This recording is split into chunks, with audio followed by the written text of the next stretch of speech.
Part of the Entertainment One podcast network and sponsored by Pizza Trocadero, The Bookshelf, Planet Bean Coffee, and Granddad's Donuts, this is the 380th episode of Creative Control with Vish Khanna, featuring a panel discussion about anti-black racism in Canadian music, recorded live on Saturday, February 10th at the Origin Arts and Community Centre as part of the 2018 MEGAPHONO Festival in Ottawa, Ontario.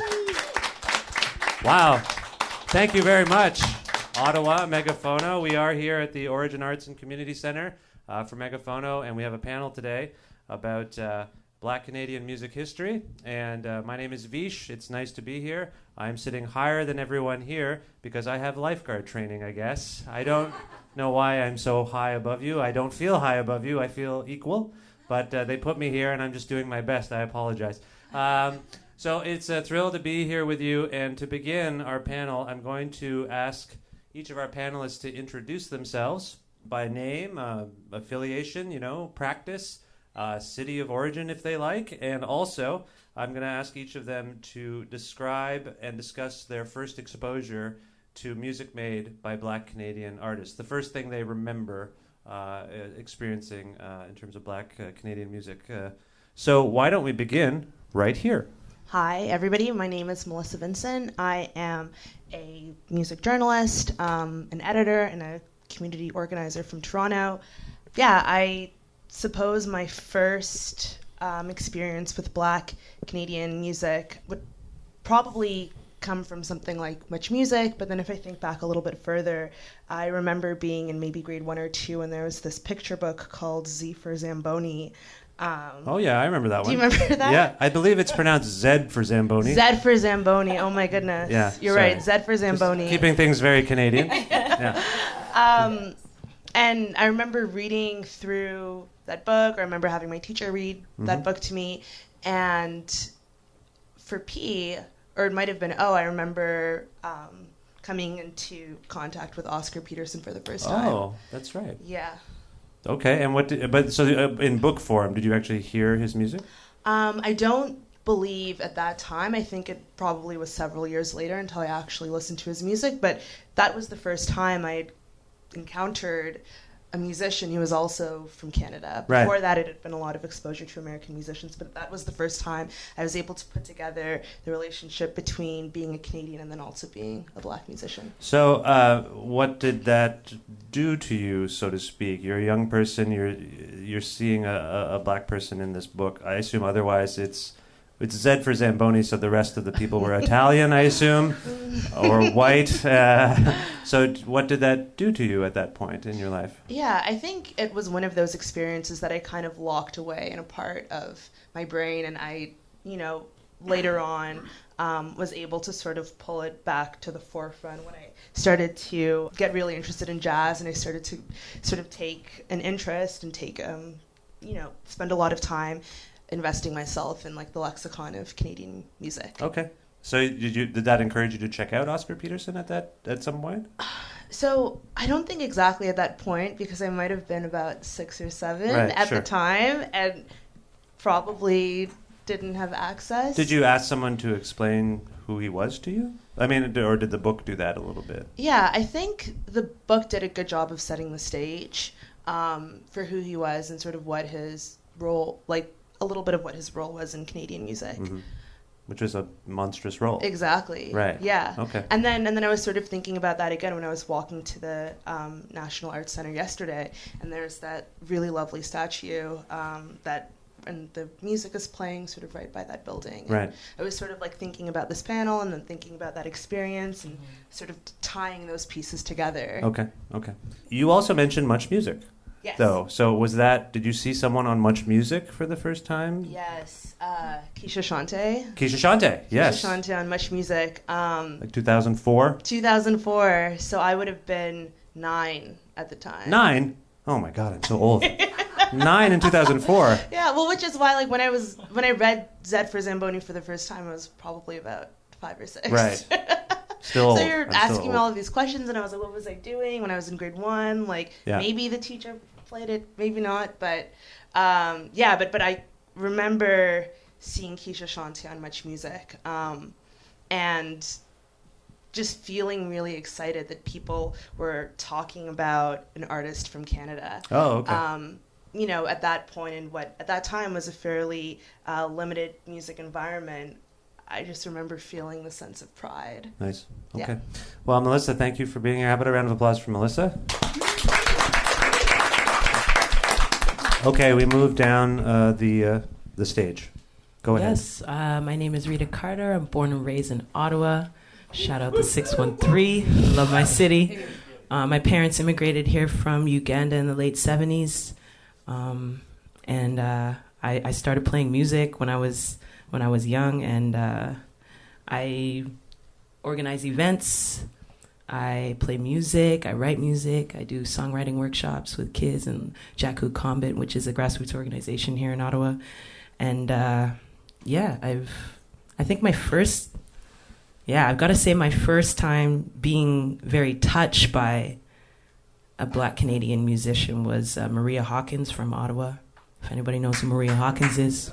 Who is Maria Hawkins? She's an amazing spirit, like a beautiful human being. She's a blues musician, but does all kinds of genres. And she was doing blues in the schools for Blues Fest at Featherston Drive Public School. That's where I went.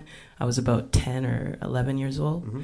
And she came, and just her voice and how she could move a crowd, and she was talking about blues history and history of music, and she was always very conscious to say that she's a Black woman, and I was very young, so that really touched me. And so that's the first you'd heard of this sort of like. Well, like I definitely like Much Music. You say that like Much Music was huge for Little Rascals and Cardinal Official and Maestro and Shot Claire and like the whole Toronto crew, but I would say Maria Hawkins is what actually like drew me to do what I do. Okay. Yeah. And was she an anomaly in Ottawa at the time? I mean, is that one of the reasons she stood out for you? Like there wasn't. I didn't know like how big, because I was a kid. I hadn't been out at the Rainbow downtown, on Murray Street, so I didn't know like who she was or what the impact that she had on the city. But as I grow up, and she's still like my mentor now, so okay. Like as I've grown up, I've realized how much that impacted me. And I don't mean to keep going back to Much Music, but it's been brought up twice because that to me was a huge platform in terms of learning about Canadian music, and it really seemed invested in this multicultural aspect of Canadian culture. I thought at the time, like I mostly would see Black artists on Much Music more than anywhere else. So it sounds like you had the same experience. Right? Yeah, for sure. That and like BET, but BET was all like American driven. Did you get BET? I mean, I didn't get. I did at the Boys and Girls Club on MacArthur Avenue. We got to sneak into the senior games room and watch BET right on the projector, but at home I didn't have it because you had to pay for that cable at one point. Right. My mom didn't. And so how important was it to see people that reflected your culture on TV and in these platforms? Was it crucial?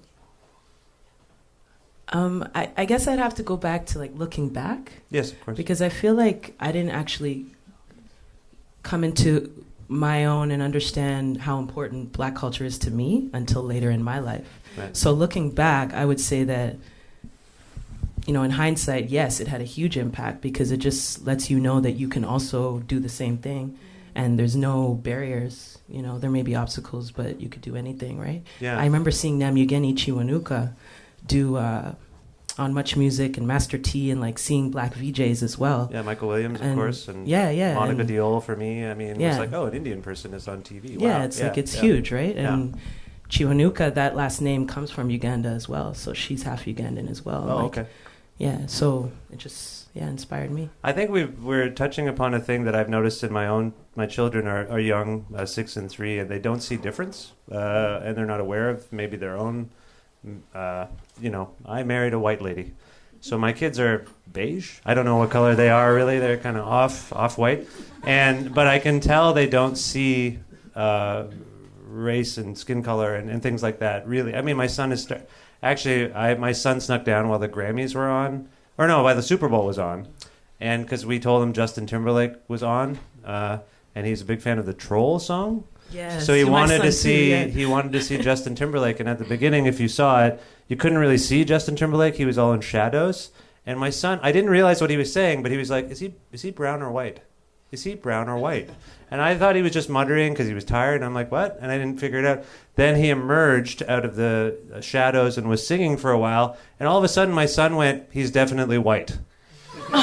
And I was like, oh, I kind of put it all together. But up until, it seems to me that I had the same experience. I didn't really recognize my difference until someone else pointed it out to me, exactly. or I saw it on TV. Yeah, and that's an interesting thing to discover, is that you might be different. Yeah, I think that like when my parents were here in the late 70s, they were, there weren't a lot of black people here in Ottawa, and I think they like definitely had to or tried to best they could like assimilate and conform a little bit and speak more English and not our native tongue at home and like all of that. But I'm not like saying my parents were horrible or anything like that, but they were just doing what they thought they had to do. But I'm raising my son, he's 4 years old, and I make sure to let him know like early. I'd rather him find out from me than someone else in like a negative way. Absolutely. So I like, play records. I show him Stevie Wonder on the screen. I like try to expose him to as much black culture as I can. All right. Well, Rita, it's nice to have you here. How about a round of applause for Rita, please? Thank you.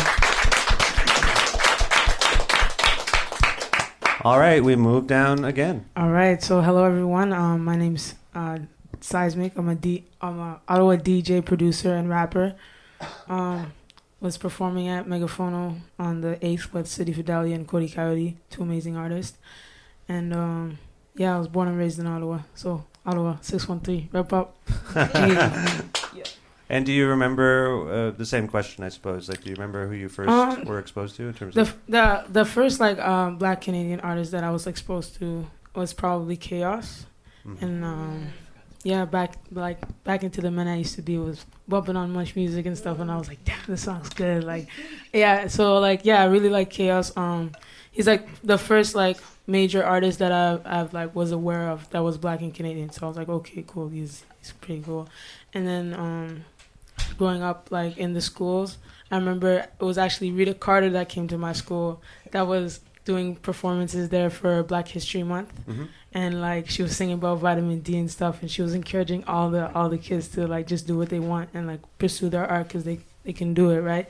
So it's amazing to just be in the same room with her now, like, and see her now like performing and still doing her thing, So it's like it was a lot of it's really inspiring for me to like know the people in my community, to have like that close connection with them as an artist and as just like a human being. So has Rita become a mentor for you? Like, do you two know each other? Yeah, we know each other, but like Rita's not. I feel like Rita's like more instrumental based, and I'm like more of like a producer type, like tech person. Oh, like aesthetically, you're in different places, but you're in the same community. Yeah, that's because you haven't heard me rap yet. You gotta send me a beat. Okay. That's coming. We'll see. That's gonna come up for sure. We've talked, I think, a little bit about more remote role models, people you saw on TV, people you read about in magazines, history. How important was it for you to, or beyond Rita, did you have other community mentors? And if so, how important was that for you to have people in your community that you could look up to and speak to? It's really important because like a lot of the times you'd be going through something, like you'd be having like an issue. It's just like this is just everyday life, and like not having someone to be like, hey, well, just try this or something like that, or like this is what I did when I was having that same problem. It just makes you develop so much more quicker, and it just helps you. It encourages you to know that you're supported and you do have resources, instead of feeling like you're alone in this. You're alone with your art. Nobody really gets it, and then like you kind of like collapse on yourself because you're not being received well. You're not being like you're not connecting. Right. Yeah. Yeah. And how long have you been performing? About 2 years. 2 years? 2 years in Ottawa, yeah. This place was the first time I saw her perform. At this studio? Origin. Right yeah, here. Beautiful I'm space. hoping we can actually talk about the importance of this space as we go. But I ask how long you've been performing because I wonder, have you now found that you are serving as a mentor? Are younger Black people coming up to you and asking you for advice or... I definitely think I'm a mentor, but like I don't see myself as a mentor. I see myself as more of a peer. So more of like I'm gonna push you and you're gonna push me too. So I'm not looking at it like I'm mentoring you because I already know these things. I don't know, but we're gonna help each other out as we go. Right. Yes. Rita was. I asked Rita a little bit about her coming up in Ottawa in terms of the community here. Has the community been good to you? Do you feel like Oh yeah, the community is great to me. Like the community like always supports me, and if I'm putting out stuff, people will listen and like give me feedback. So that's nice. That's okay? Really nice. Right. Yeah. All right, Seismic. Thank you. How about Thank a round you. of applause for Seismic, please? And last but not least, good morning, everybody. My name is Captain. I come from Toronto and moved to Ottawa in 1988. Oh, wow. Right? Well, late 1988. Why would you do that? Why would you leave Well, Toronto for Ottawa? It wasn't my decision. It was my father's decision. I see. Right? Yeah. My first experience with black music in Canada, there was I'm a hip-hop artist, right? And to say hip-hop, I want to clarify not only the MCing part of hip-hop. I take hip-hop more religiously. Cultural form? Yeah, right? Yeah. So when I was coming up young, I was trying to represent all the elements of hip-hop, right? I was trying to be a graffiti artist, but it was very expensive to buy the spray can paints. And so I didn't want to deal with that. Right. And plus, it wasn't a position that got me, or a lot of people, the fame and the glory. You know, it's like a defenseman on a hockey team. You know, Yeah. You're not a striker or something like that. So I tried to DJ. That was expensive too, getting the vinyl. And my father didn't want to buy me the turntables, right? So that was expensive. So, but I liked to mess with it because I always liked to DJ. So the easiest thing to do was to write rhymes. So that was at the forefront. I was also a b-boy also, right? So those two things, the b-boying aspect and being an MC, was something that I could readily do any time of the day, right? Yeah. So that's the kind of position of fame and glory. You got the praise from your friends if you had a battle and you won the battle, the girls liking you and all that stuff, right? Sure. So that's why I gravitated towards that. You were looking for the glory and the girls. Yes. Right. Definitely. The inexpensive route to the glory and the girls as well. Yeah. Yes. Yeah. So coming up in Toronto, definitely one of the names that was bubbling for me was Michie Me. Her name was bubbling, and her name was bubbling a long time before Maestro Fresh West. Even though Maestro Fresh West, he is the godfather of Canadian hip hop, right? And you could say maybe from the media perspective, I believe there's a little bit of sexism in there. Absolutely. Because her position in hip hop has been shunned or suppressed, right? She was signed 2 years prior to Maestro Fresh West by KRS-One, right? Coming to Toronto, seeing her, liking her talent, and bringing her to New York and putting her on. She was also incarcerated for some time. Which yes, she was incarcerated. That came in the 90s and stuff. Derailed like that. her career is what Yes. Yeah. But her name in the streets of Toronto was bubbling. But still, even with us, with the in those days the battling thing, it was like she was known, but it wasn't a reality that in Canada you can be signed as a Canadian hip hop artist. The first group that I know was a group from Toronto, from Flemington, by the name of the Get Fresh Crew, Get Loose Crew. Get Fresh Crew, Get Fresh, yeah, Get Loose Crew. So they were from 1984, but she's the one who put it in my mind that this is actually a reality. It could be a reality, right? So when my father moved to Ottawa, for me, it was a blessing in disguise, because if I stayed in Toronto, I don't think I would have had no small slice of pie in hip-hop history for myself. Growing up in Toronto, I would have been like a tadpole in a pond. I was nowhere near those circle of people, the Dream Warriors, the Maestros, and stuff like that. So I was like a little scrub. I would see them at the parties, but I don't know them. When you say you were nowhere near in terms of just profile or talent? Yeah, what profile. Profile. Okay. Right? Okay. Like Maestro's a few years older than me, right? Yeah. I'm in my 40s, my mid-40s. But yeah. So with that being said, it was like, even being Michie Me is like about 2 years older than me, 2.5 years older than me. Right. So, but that's like eons. That's like almost 10 years for the stuff that she was doing. So I was nowhere in her circle. Right. And so moving to Ottawa was a good thing. So how did you assert or establish yourself in Ottawa? Like, how easy was that to do? You weren't the tadpole anymore. Yes. Were you the big fish? I tried to be. I tried to Was be. there a burgeoning rap yes. scene or hip-hop scene here? Yes, there was a big hip-hop scene. There's a lot of my peers was some of the founding members of the Ottawa hip hop scene, right? There's a person here in the venue, like Clevin. He's one of the person I've done songs with him back in the days. Yeah. He's my age group and peer. And so with that being said, I'm the kind of youth where I always try to get in where I could fit in. I was always bogarting my way. So I bogarted my way, and I was moonlighting as a dancer for a particular rap group, and I was also an MC at the same time. I would get my 15 minutes during the set and bust my rhymes and stuff like that. And the first show I opened up for in '88 was De La Soul. Wow. Right? They came to Ottawa Culture University. Right? So for me, I don't think that would ever happen for me. You know, and that is for me as a young youth. For some people, unless you're an artist, you understand this. It was like monumental. They were platinum selling artists. They were on Much Music, Soul in the City, all of that. And I'm just a little kid, and I'm opening up for these guys. Yeah. You know, so, and many other artists to come after that. I've toured with Maestro Fresh West and stuff like that. Right. So, you know, but Mishi Me is the first one that made me think that it's possible. And then Maestro really solidified it for me. Dream Warriors after that. Dream Warriors, a lot of people don't know, they sold a million records. Yeah. Right? A Canadian hip-hop artist. 1 million. Right? And Canada, platinum is 100,000. Gold is 50,000. But most of the million was sold internationally. Right. But they sold 1 million. Other than Drake, nobody's done that since. Right. Right? Right. Or prior. Right. So that really, Kish, you know.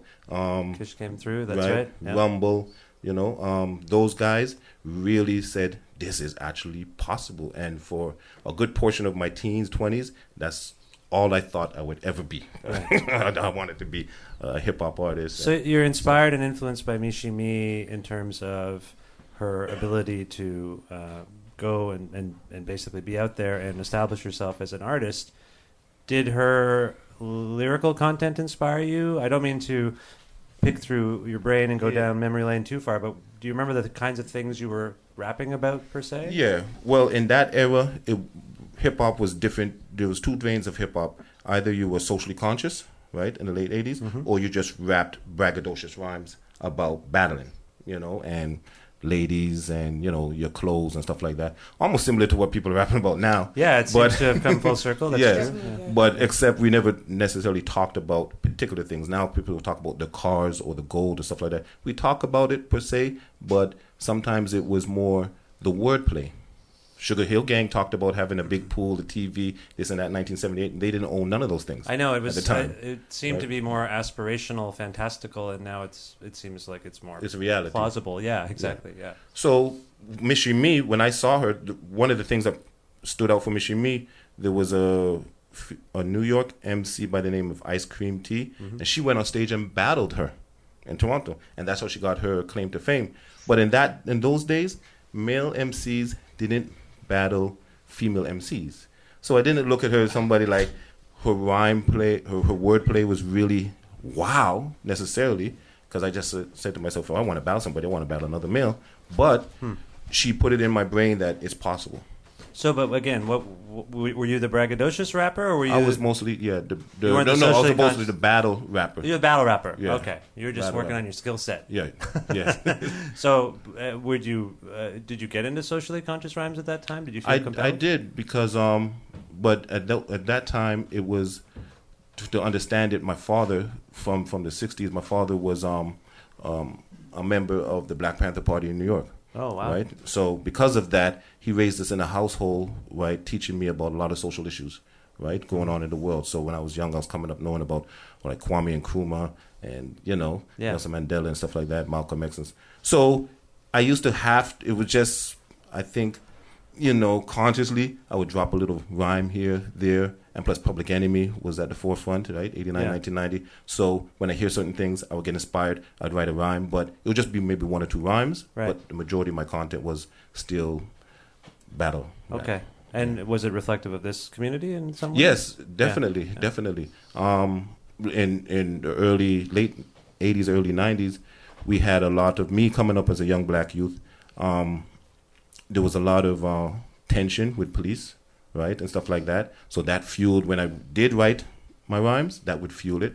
right? We would have security guards in Rita Center. If anybody's old enough, the Rita Center was not what it was like now. If you sat down for 10 minutes too long and if you're not eating food, they would come and tell you to leave. This and is it was a mall in town? Is that in Rita Center, yeah. Yeah. And it was noticeable. I'm not from here. I don't know what Rita Yeah. Center is. That's the mall? Is that yes, right? Yes, I think it's the biggest mall in Ottawa. It's bigger than Bayshore. Okay, now I feel like an idiot for not knowing about the big mall. But yeah, sorry. And it used to be a source of tension because they definitely was targeting young black youth at that time, right? To leave the food court. So little things like that, and then there was a few killings and deaths by the hands of certain police officers and stuff. So that put Ottawa on a conscious. The Ottawa had a conscious vibe back then.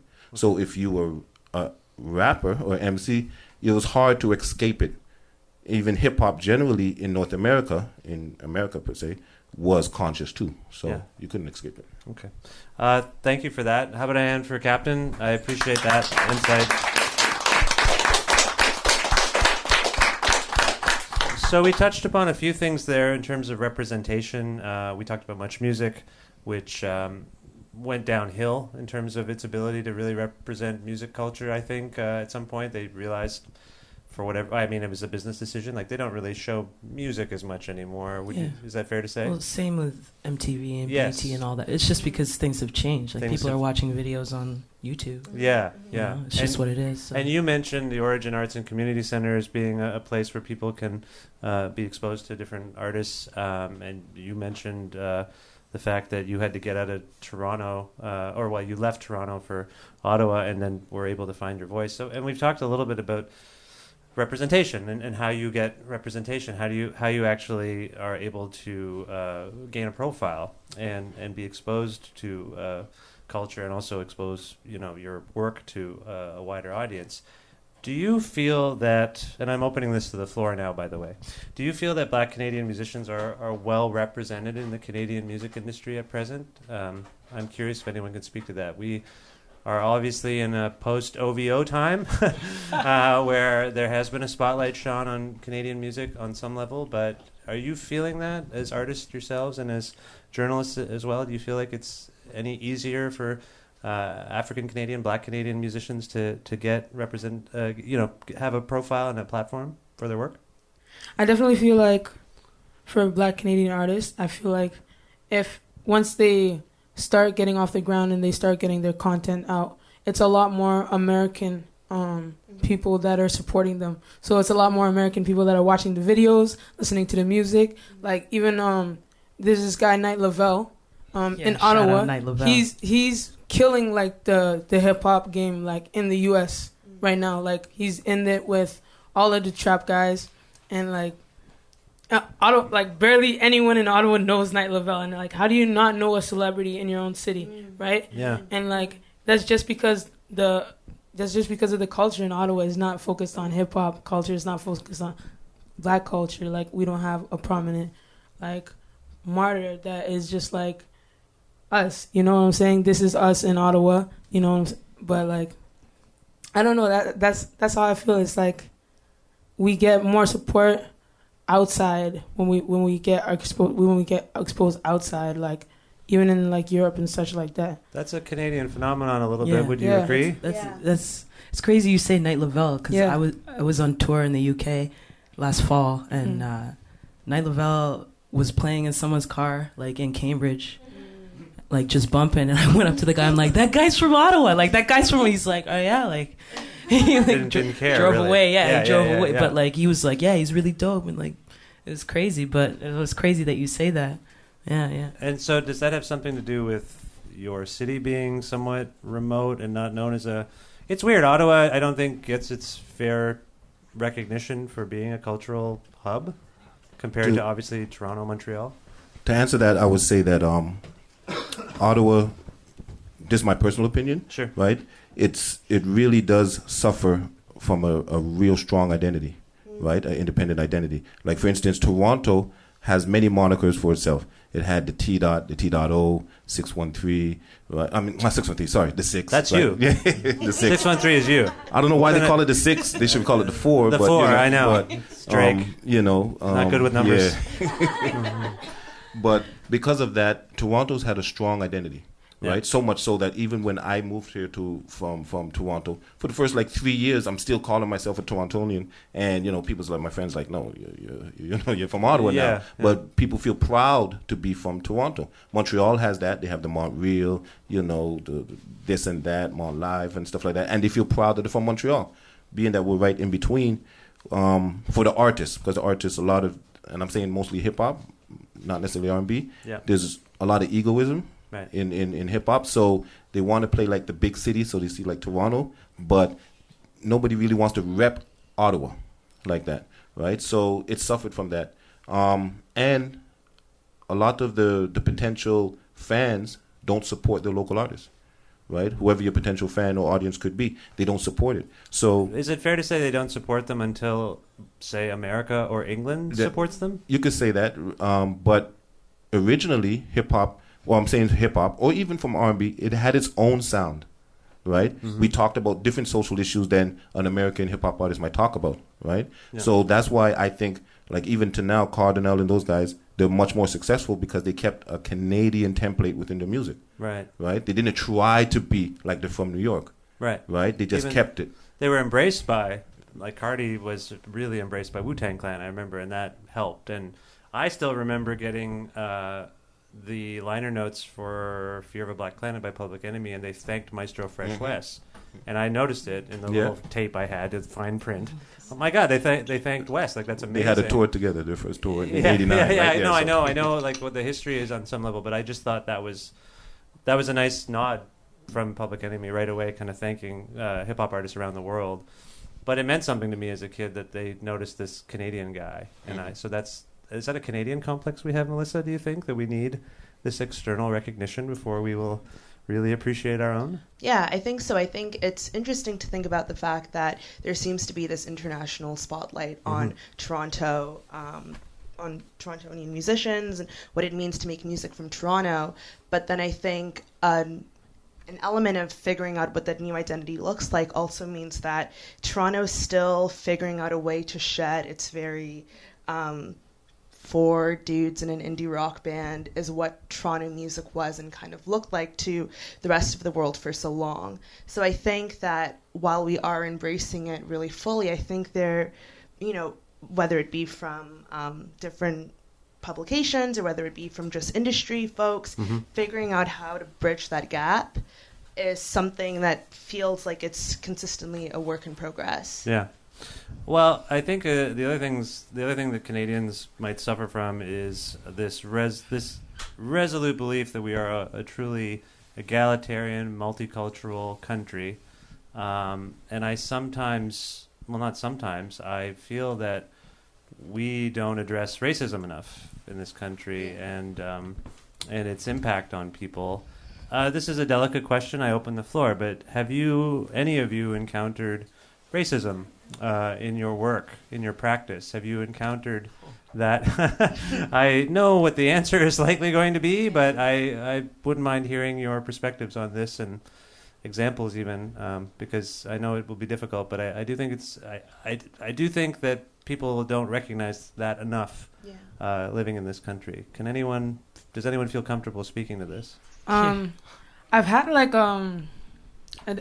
not a dispute, but just like a conflict with a venue over I guess payment or like financial stuff, and I'm just like, man, like I'm an artist doing my thing for you, bringing people here for you, to like promote the space and promote Ottawa community and just like foster a better scene for people to go out and enjoy themselves, like, and I don't know, it's just like as business owners, like, how are they not conscientious that like I'm a young like minority artist that is struggling to like promote myself and keep myself going? So it's just like I need that support, So it's like I feel like sometimes people need to look out for other people more instead of just being like, okay, this is this. It's like you gotta like change things up so it's more suitable, more efficient for the artist, so it works better.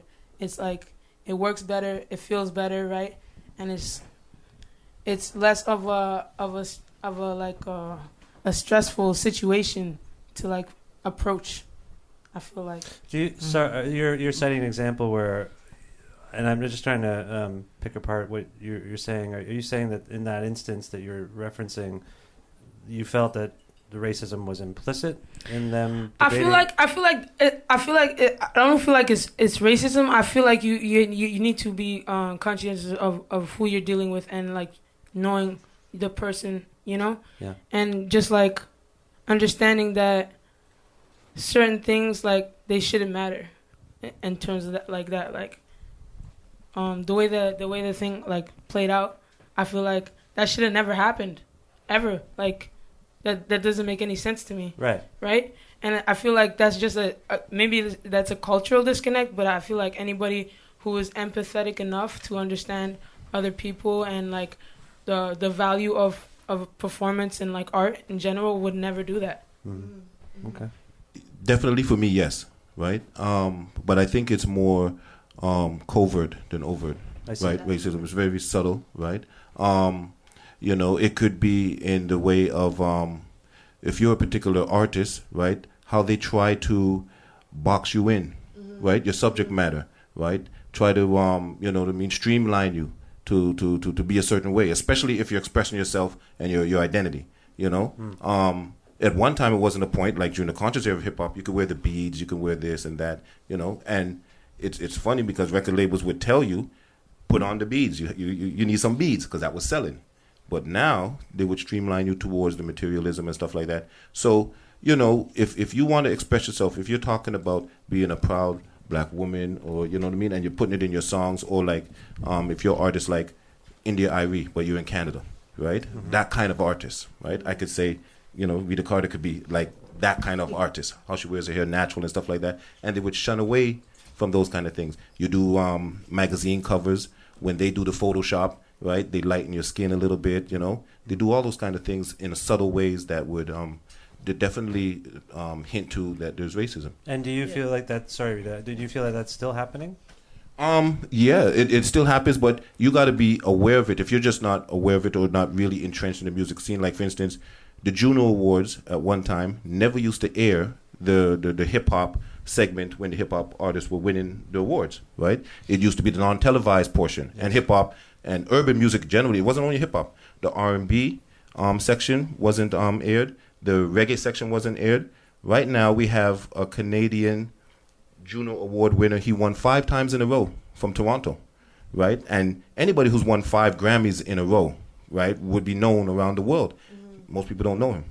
Right? Who you discussing? Who you talking Esco Levi. Oh, right. Okay. And so, and those portions of the Junos are not aired, televised.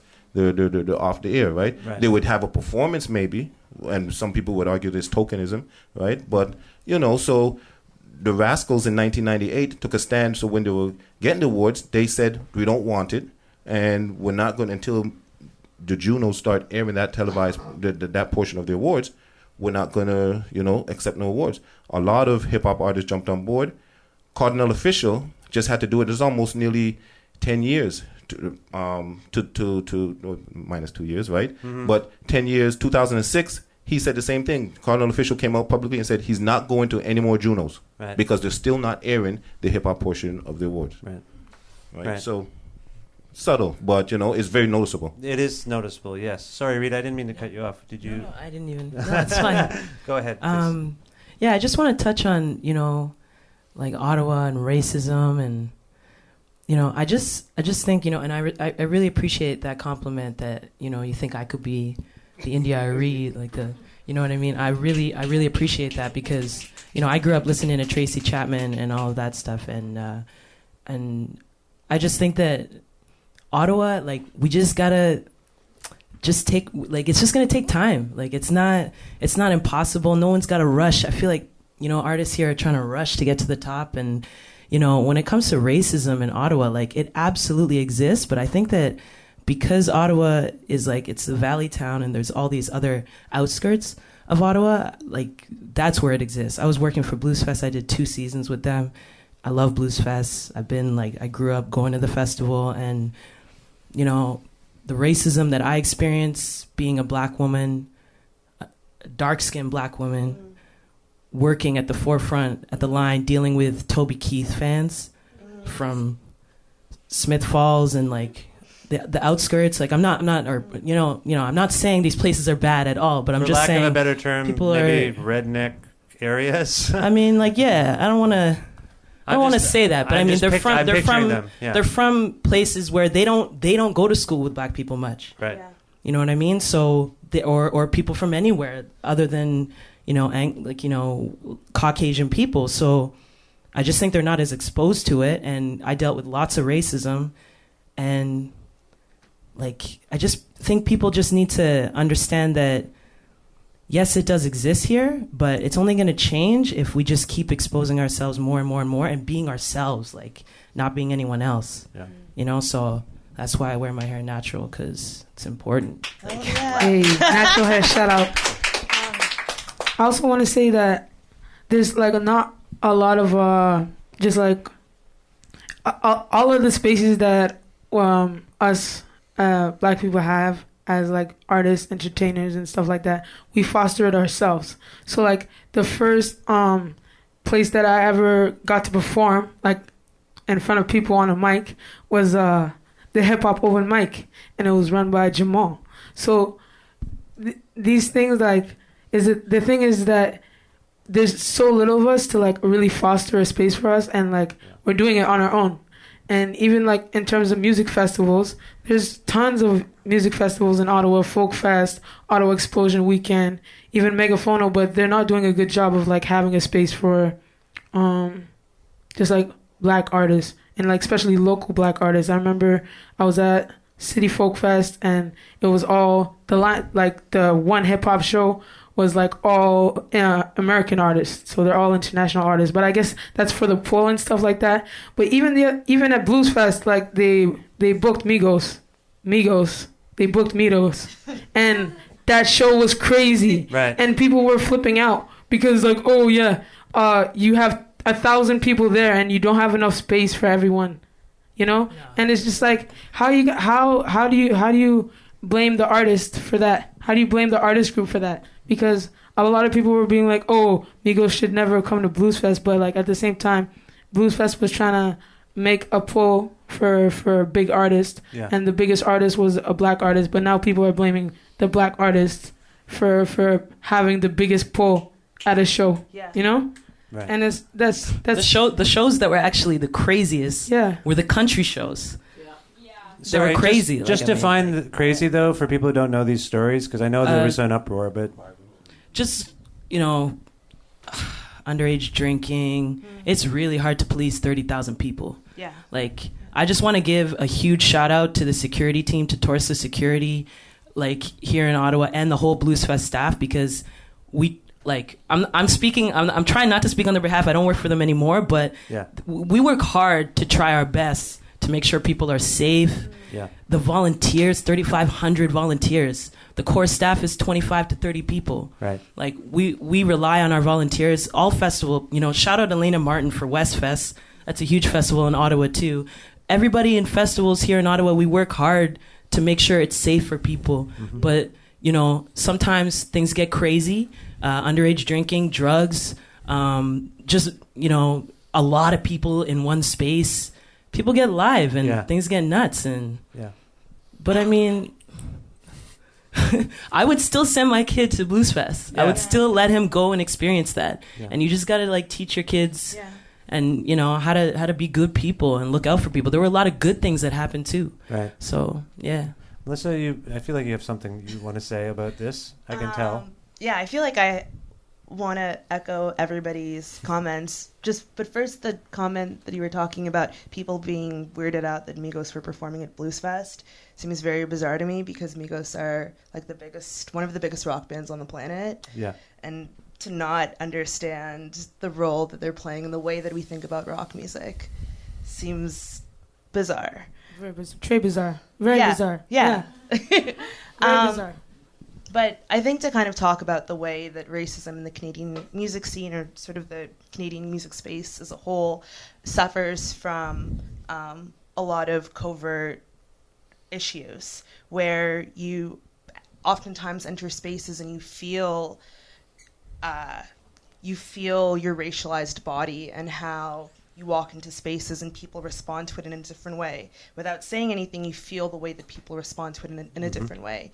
And under this myth of multiculturalism, it can be really difficult to figure out how to articulate those nuances for why something just feels off when you're, whether it's in different industry spaces or you're in different performance spaces.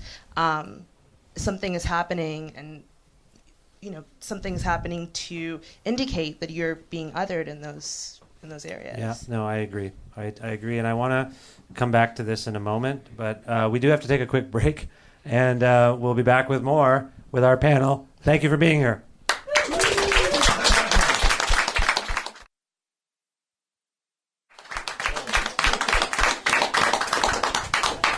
And we're back. Thank you so much for being here at this panel at the Origin Arts and Culture Center. We had a very spirited discussion there that touched a lot of ground there, I believe, and we talked a lot about Ottawa, and which is fine. That's where we are.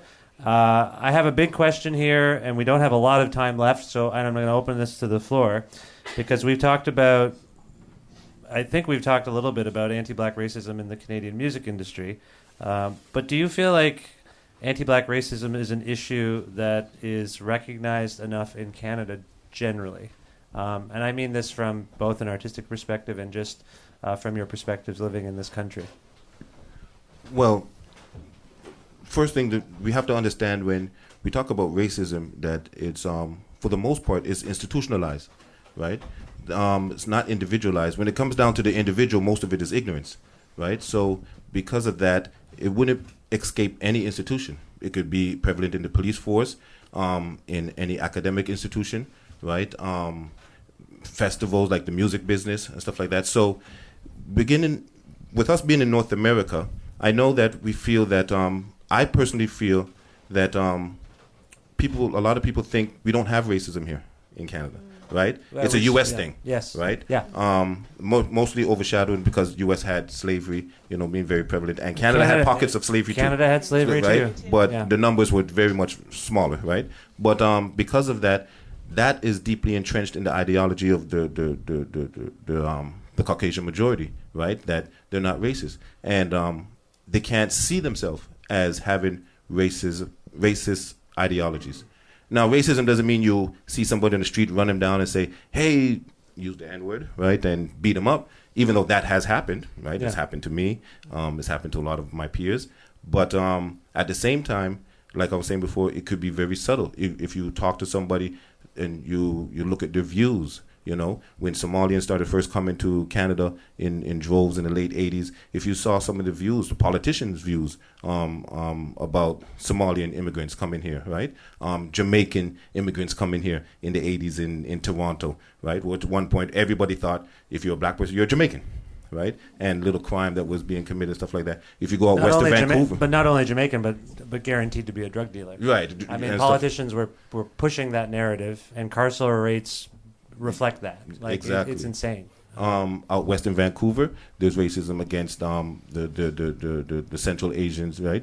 People from India and Pakistan and stuff like that, and far East Asians too, right? Yes, and people from the Orient and stuff like that. So if you talk to anybody from Halifax, Nova Scotia, they could tell you about racism. Absolutely, yeah, very much, right? Yeah. So everybody's got their turn. Haitians has got their turn, So yes, the music industry is just one small cosmopolitan, or microcosm of racism in Canada generally. Mm-hmm. If I go to work, if I join a company, and how people view you. If I go on the elevator and I see the lady clutch her purse, it doesn't matter. So it's something that we have to, and all of us, I just live with it and navigate it through the shark waters as I grow older. I think some of us look to the arts to make sense of the world, to make sense of issues like this. Can anyone on the panel speak to their own practice? Do you try to articulate your feelings or deal with these issues therapeutically through your work? I absolutely do. I feel like it naturally happens for me when I write music or when I'm jamming with people from all different backgrounds, all different socioeconomic backgrounds, like different places. But I feel like it's my duty to use my music to kind of shed light on things that are dark. Mm-hmm. And I think that the way that I do it is I talk about things that are going on around the world. It may not necessarily happen to me, but I think I've been blessed to be able to do what I do, and I think it is making a difference, and people are learning about things. I mean, I didn't know about the Rwandan genocide until I saw the great General Romeo Dallaire speak at Carleton University. And then I wrote a song called Genocide, and I used a melody that I had heard from Kanon when he put out Dusty for Philosopher, a Somali artist from Toronto, New York and Toronto, and I used that melody in a song that's a very catchy Somali melody, you know, and I grew up with a lot of Somalis around me, and I respect like all the culture. I just think people need to be more involved in different cultures, and then that's how racism is like just eradicated, because you know people, you start to get to know people like on the inside and not on the outside. Yeah, that's well put. Yeah. I appreciate that. Yeah, sure. I think for me, as somebody who primarily works in editorial spaces, I think figuring out how I write about Black musicians, how I write about Black Canadian musicians is something that I'm consistently conscious of my framing, and how am I and what am I framing around the artists that I'm putting together these narratives about. Do you find it more difficult to pitch African Canadian artists to editors than you might white people? I think so much of it has to do with the publication, and so much of it has to do with the editor. Absolutely. I know that it's probably a case-by-case scenario. Yeah. I just wonder if you've noticed any trends when you're pitching certain things. Like, are some things more likely to be picked up?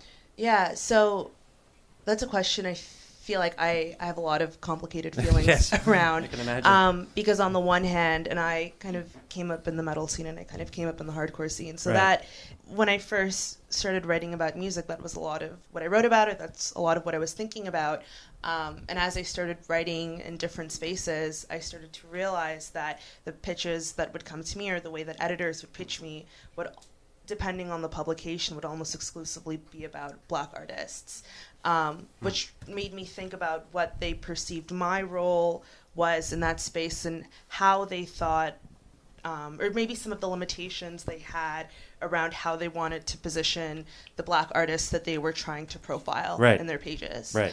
I think that you're in the realm of, are they being tokenistic? Are they being I hate to use the word proactive, but are they being more proactive about reflecting different communities? I know that there's a knot of issues there where you don't want to be taken advantage of, because, you know, Captain was talking about a socially conscious time in rap, and now I think we're in a mix of it. I think we are in a very outspoken time right now. I think people are, we're all, I think, we're hopefully aware of all the movements that have sprung up from people feeling empowered to speak out on things. Yeah. But at the same time, what you're seeing is people who are racialized being asked to do things, and probably questioning why they're being asked to do things. Are you just asking me to do this because I look a certain way, or I'm a liaison to you for a culture that you don't have an entry point to? And it's complicated, and probably another hour-long discussion that we don't have time for. But I do want to broach that, because I feel like maybe that's what you were discussing. That is exactly kind of what I was trying to get at. And I think one of the things that ends up being at the forefront of my mind is that, is it easier for you to pass off these discussions to artists that you know can do an excellent job at delivering them, because you're not willing to do the work and trying to unpack that on your own, even with the assistance of people around you? Are you just sort of looking for a relatively superficial way of checking off certain boxes, as opposed to actually investigating and unpacking your own identity and unpacking the identity of the artist that you're working with? You're just not interested in getting and doing any part of that. I just think that, like, anytime I try to just shed the positive on everything, and every time you're given, it's still an opportunity. Absolutely. And so if a door is open, you can still do what you got to do. And I think, like, being creatives and being able to write and produce music, and you know what I mean, and produce venues like this. Shout out to Captain and Jamal and the whole family who built this place up, like the Origin Studio, to give us these spaces, you know. And I just think that you can look at things in a token way. Oh, I'm just the no. Take the opportunity and flip it. 100 for your people, like, you know what I mean? Like, and I feel like, yeah, it may go back to that important. naivete I was describing, what you have as a child, where you actually don't know your difference. On some level, it sounds like you have to kind of like, perhaps they just asked me because they believe in my work. Perhaps they just asked me. Oh, no, I'm not saying that. Yeah, no. no, okay. That does happen, absolutely. Yeah. But I'm just saying you have to take that as an opportunity to flip it, Yeah. and do what you want with that space, Okay, or I what you understand. want with that opportunity, because it's still an opportunity. I've dealt with it. Like, I don't want to, like, I can't. We don't have time to tell the stories, but like, I've dealt with that, and I found a way. Yeah. And I think that's a really, really crucial point to bring up, because once you're in that space, you can do whatever you want there, and that's how you can bring other people into it. Exactly. So I think it's healthy to be critical of what Yeah. it looks like when you're there, and why it can feel like you're proud to be there, but it can also feel alienating at the same time, even Right. though you're really happy. And I think being able to realize that that's a platform that kind of gives you leverage to bring other people into that area is something to keep in mind. Sure, we'll talk later. Like, I know, Yeah, I know. we'll talk more. I think this is a larger conversation. But Seismic, To please. touch on what Melissa said about unpacking, it's really hard to be a performer and to unpack your emotional baggage in front of everyone. Yeah. You know, so I feel like a lot of rap is criticized because, oh, you guys just rap about this. Mumble rap is this, mumble rap is that, and it's just like it's so like detrimental, because how are you gonna like, how are you not like unpacking your own emotional baggage? Like, a lot of people don't even know what it's like to come up on stage and to talk to people. Right. You know, like comedians and stuff like that, and like, or not even comedians, just like general performers, and like it just really hurts my heart to like see that people will still judge content, you know, for the content that it is, instead of like seeing that, you know, everybody, like, even the performer is a person too, so they still have their own insecurities. So if they're doing a show that's hype and like they're not talking about things that bother them, I guess I'm just like confused at this. I think there's a context Yeah. thing that you're describing, is Yeah. that people are maybe just experiencing the superficial aspect of a show, but there's a lot that went from that artist finding their way, their practice, and then finding the courage to get up and speak their truth in front of people.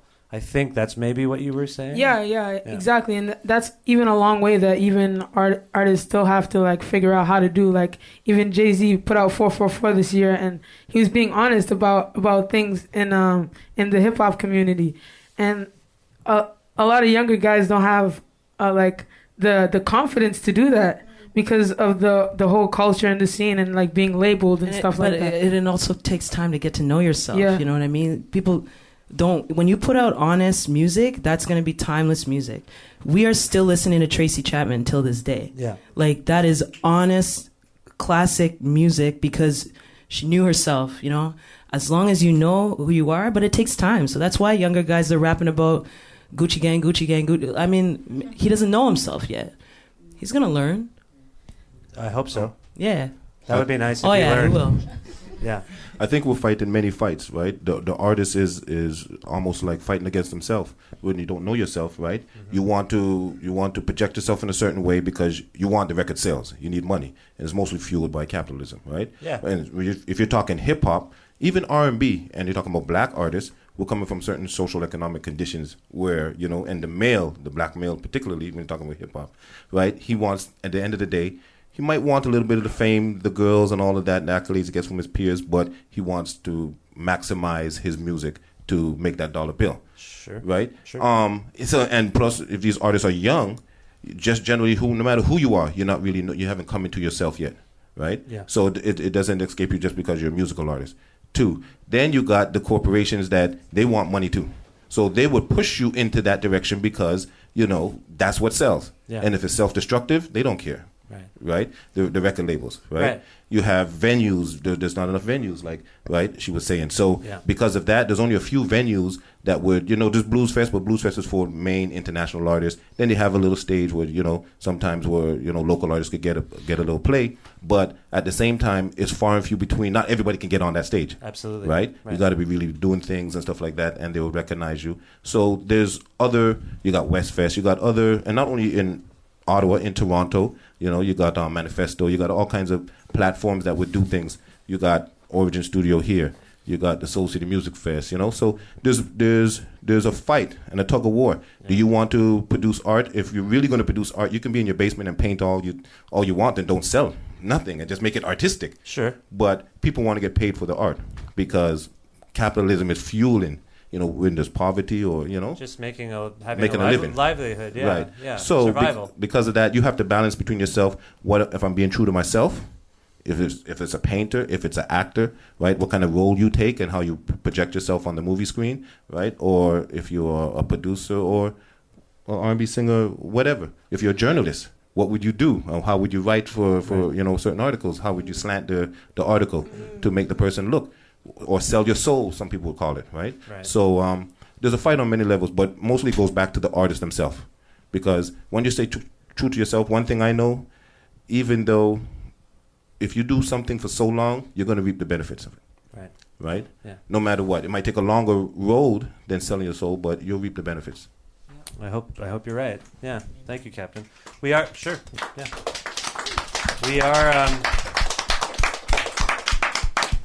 We are basically out of time, but I want to go around the stage here and ask each of you to, I suppose, just first of all, promote yourself a little bit. Tell people where they can learn more about you, and if you have any sort of final thoughts or words of wisdom, so to speak, regarding this topic for anyone who is an aspiring artist here or wondering how they can contribute. I'd love to hear that as well. Captain just went on a long spiel there, so why don't we start with Melissa, actually? So I am Melissa Vincent. You can find me on Twitter at Mel_Vincent. You can find me on Instagram. My Instagram name is Melissa Juicebox. No Melissa period. Juicebox? Melissa Juicebox. Okay, what is the origin of that? So there's a Boards of Canada song called Melissa Juice. Right. And that was taken. So I was like, I guess I'll be Melissa Juicebox. It's nicer. It's like a lunch. It's a lunch. Nice quantity of juice. Yeah. Juice boxes are great. They are absolutely. I didn't expect to talk about this, but I agree. Juice boxes are amazing. And who do you contribute? Who are your primary media outlets at this point? Yeah, so right now I'm the associate editor at A-Side, which is a Canadian publication and cable TV station. And in the past, I've contributed to Pitchfork, The Fader, The Globe and Mail, Vice. Are you finding it harder to pitch these days to those kinds of places? I think I'm really careful about what I pitch and how I pitch it, and thinking a lot about timing, like even like sort of considering what might be best for the artist that I'm trying to pitch. What timing wise would work best for them? Is it better to pitch them earlier on, or kind of wait until they figure out where they want to go and their identity a little bit more? So, yeah. Okay. I think that's something that I'm conscientious of. And before we move on, words of encouragement or hopeful things you'd like to see about maybe the Canadian music industry as it relates to the topic at hand? Yeah, I think, just in terms of maybe some wisdom that I can offer to Black artists or just Black creatives or Black writers is to always pull from your resources. Anybody in the industry is more than willing to offer advice, to offer words of wisdom, to offer anything that they can. I find that so much of knowledge sharing happens in these really random, organic encounters, and I think sometimes it can be a little bit scary to reach out to people and ask them for advice that in the music industry as a whole, I've noticed gets passed really easily and fluidly among people. But I think for Black artists in particular and Black creatives, it can be a little bit difficult to locate your elders. Yeah. Do you think forums like this, perhaps, at festivals and conferences might be useful? I believe so. Yeah. I'm just fishing right now. I'm hoping this was useful for someone, but probably, right? These kinds of conversations need to be happening, I would think. Yeah. And I think even for the purpose of encouraging people who are at the festival to sort of think about the role of the festival, think about the role of this panel and the way that it contributes to a larger Canadian music context. Thank you, Melissa. Very well put. Sorry, thank you so much for doing this. I appreciate creative wasn't. control. No, it's important because anytime people get together and get a chance to talk together that may not have had the opportunity to before is great because you're just sharing different opinions and different backgrounds. So it's good. Oh, thank you. I appreciate that. It's my pleasure. I'll shout myself out. My name is Rita Carter. I'm going to be performing here in, what's the time? It's 12:55. Okay, so at 3:45, my band's going to come on here and blow the cupboard door ceiling off. I just noticed the ceiling is cupboard doors. What's that about? Yeah, you can follow me. It's a little creepy, actually. It's really cool. I like the mirror one too. There's a mirror and cupboard. It's a bathroom. It's basically a bathroom. This is like a medicine cabinet. That's awesome. I'm gonna shave later, maybe. Anyway, please continue. Yeah, you can follow me on Instagram, Rita Carter Music, Facebook. I spread love. I spread positivity because that's what comes back, and because it's the best way to be. And yeah, I'm really excited to hit the stage, and thank you so much to Megaphono Fest, all the organizers and volunteers, and Rachel Weldon holding it down, female holding it down for the city, or holding it up, I'd say, for the city. What else should I? Well, we did a little words of encouragement. Positive words of encouragement. Just know yourself for anybody, not an artist, for anybody. You got to get to know yourself. Take the time to look in the mirror and really stare yourself. When you go to the washroom, don't just look down at your hands, but look up and look up literally at the mirror. Yeah, look at yourself and figure out who you are. Because as soon as you do, then you can be your true self. And anyone who's their truest self is completely positive and lovable and just puts out love. Yeah. Amazing, Rita. Thank you so much. All right. Yeah. We move on. Seismic. So I'm Seismic. SEIIIZMIKK. That's how you spell it. I spell it with 3 R's because I want to remind people that you have a body, a mind, and a spiritual aspect of you. So there's 3 parts of you. So I spell it like that. Instagram, same thing. Facebook, same thing. SoundCloud, I got it on SoundCloud, and Bandcamp. I'm on Bandcamp as well, and Twitter as a Size Wave. So. Nice. Okay. And again, any final thoughts? Yeah, final thoughts. Words of encouragement, I guess, is that to remember to have empathy. So if you're creating something, don't do it with empathy. So if you know that it has some lyrics or some content in there that is triggering, try to at least warn people and say what's gonna happen beforehand, because you have as an artist you have such an influence because you have attention. Right, you have people's attention, and people's attention is so powerful. Very well put. Thank you very much. Appreciate that. And finally, Captain, right? That should be easy to Google. Well, the real moniker is Captain, aka the intellectual stimulator. Right, that will be easier to Google, I would think. Yeah, it did have. I changed it, but just Captain for sure. I'm still a hip hop artist, right? I still produce. I produce music, hip hop primarily. I do film, right? And I transcended into documenting the culture more, because even though I'm a hip hop artist, I'm not really looking to try to make a career. I do it as for little particular events, right? So do you feel like more of a historian in some ways? Yes, I am. I was going to get to that too. Sorry. Right? Yeah. But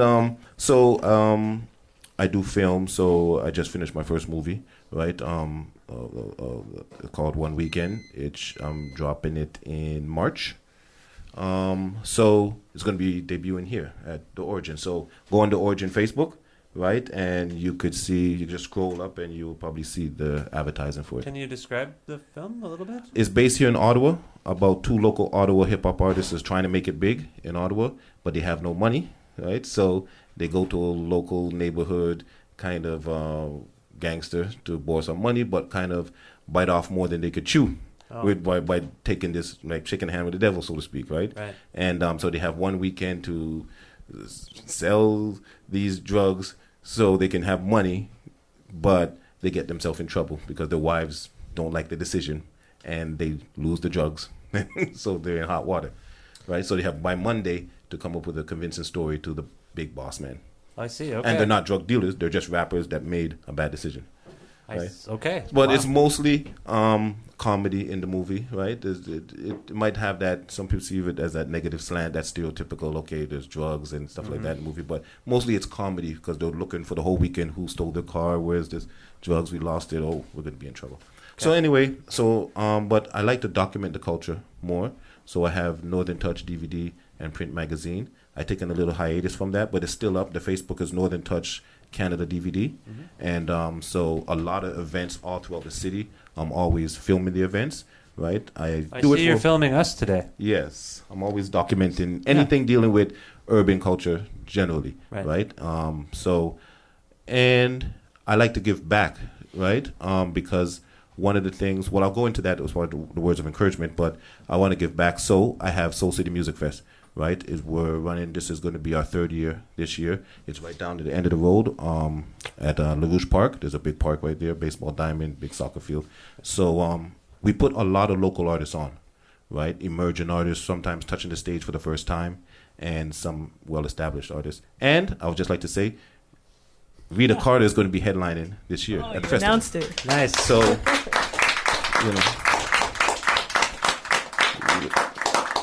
So with that being said, that's the platform I like to promote for artists, particularly local artists and artists, because I understand the dream process. Yeah. Right? The deferred dreams, because I was in that position at one time. That's all I thought I would be. I thought I'd be a rapper. I'll be on stage, and that's it. I didn't want to do nothing else. Yeah. Right? And it took to even in my late 30s, I was like, this ain't going to happen for you. Not in that way. We all go through that, I think, as we get older. Right? Yeah. But it still happens for me. I've just recorded a song the other day, but not in that way. Right. But, I understand the dream process. For words of encouragement, I would say for young artists, to never let life get in the way. That's what happened with me and a lot of my peers. We let life get in the way of doing the music, right? Because artists are getting signed so young, sometimes life doesn't get in the way for them. But for local artists, in Canada particularly, you could have a child young. You could, be feeling at school or dropped out and then trying to get your life back together or whatever. But no, you can't let life get in the way, or else, time waits for no man. So, and with this younger generation, I think their mind, I don't want to say this per se, but their attention span is a little bit shorter when it comes to music. Even if you do have good quality music, it could be timeless. If you don't strike when the iron's hot, sometimes, that opportunity might pass you. Mm-hmm. So stick with it. And, so if you have a child, ignore the child. No. I'm saying.